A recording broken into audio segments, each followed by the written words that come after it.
Friends, সকলকে রত্নাস কিচেনে স্বাগত। আজকে আমি বানাবো চিকেন কিমা ক্যাবেজ কাটলেট।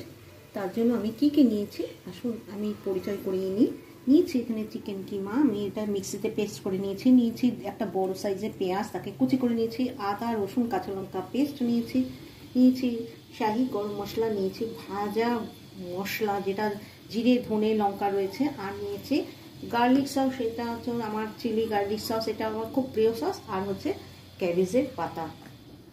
এবার আমি পুরটাকে রেডি করে নেবো। নিয়ে নিচ্ছি সামান্য হাফ চামচের মতন বাটার, আর নুনটা আন্দাজ মতন দিতে হবে। নুনটা আমি কিন্তু আন্দাজ মতন দিচ্ছি, আর বাকিটা রেখে দিচ্ছি, কেন ভেতরে পুরটা অতটা নুন লাগবে না। আর দিয়ে দিচ্ছি আদা রসুন পেস্ট, সামান্য একটু রেখে দিচ্ছি, ব্যাটার একটা করব সেই ব্যাটারের জন্য। আর সব মশলাগুলোকে নিয়ে নেবো। নিয়ে নিচ্ছি ভাজা মশলা, নিয়ে নিচ্ছি শাহি গরম মশলা, আর নিয়ে নিচ্ছি চিলি গার্লিক সস। এই সসটা আমার বাড়িতে সবসময় থাকে, আমি এরকম ধরনের জিনিসের মধ্যে আমি সবসময় এটাকে ইউজ করি।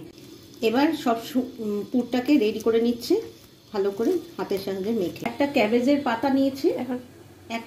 পাতা নিয়েছি, এই যে মোটা শীটটা একটুখানি সাইড দিয়ে একটু কেটে দেবো যাতে একটু নরম হয়। নিয়েছি, এবার এটাকে একটুখানি রোল করে দেবো, দিয়ে মুড়িয়ে দেবো, মুড়িয়ে একটুখানি রাখবো, তারপরে এটাকে স্টিম করে নিতে হবে। বাকি সবগুলো আমি করে নিচ্ছি। একটা হাঁড়িতে জল বসিয়ে দিয়েছি, জলটা ফুটে গেছে, আর একটা ঝাঁঝরির মতন বসিয়ে দিয়েছি, দিয়ে এই যে বাঁধাকপির যে পুরগুলো রেডি করেছি এইভাবে এটাকে স্টিম করে নেব। এবার এর মধ্যে দিয়ে দিয়েছি স্টিম হতে, এটাকে 10 মিনিট পর আমি ফিরে আসছি। ঢাকা দিয়ে দিচ্ছি। এগুলো স্টিম করা হয়ে গেছে, এটা ঠান্ডা, মোটামুটি ঠান্ডাও হয়ে গেছে। ব্যাটারটা রেডি করে নিতে হবে। এখানে কর্নফ্লাওয়ার রয়েছে 2 চামচ, আর রয়েছে 1 চামচ হচ্ছে ময়দা, আর এর মধ্যে আদা রসুন পেস্ট একটুখানি বাঁচিয়ে রেখেছিলাম, ওটাও দিয়ে দেবো। গোলমরিচের গুঁড়ো, একটু ঝাল ঝাল হলে বেশ ভালো লাগে, তবে বাচ্চা থাকলে অবশ্যই কিন্তু কম দিতে হবে। আর দিয়ে দেবো জল, আর একটুখানি জল দিচ্ছি, দিয়ে এটা একটা ব্যাটার রেডি করে নিচ্ছি।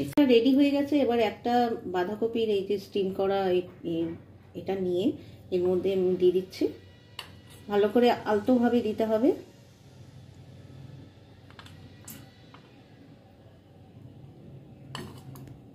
তেল বসিয়ে দিয়েছি, সাদা তেল দিয়েই করতে হবে। তারপরে আমি এটা ছেড়ে দিচ্ছি। ফ্রাই হয়ে গেছে, এবার এটাকে তেল থেকে নামিয়ে নিচ্ছি। আরো দুটো ছেড়ে দিলাম, এগুলো একটুখানি ব্রেড ক্রাম্ব লাগিয়ে নিয়েছি। ফ্রাই করা হয়ে গেছে, এবার আমি তেল থেকে নামিয়ে একটা প্লেটের মধ্যে নামিয়ে নিচ্ছি।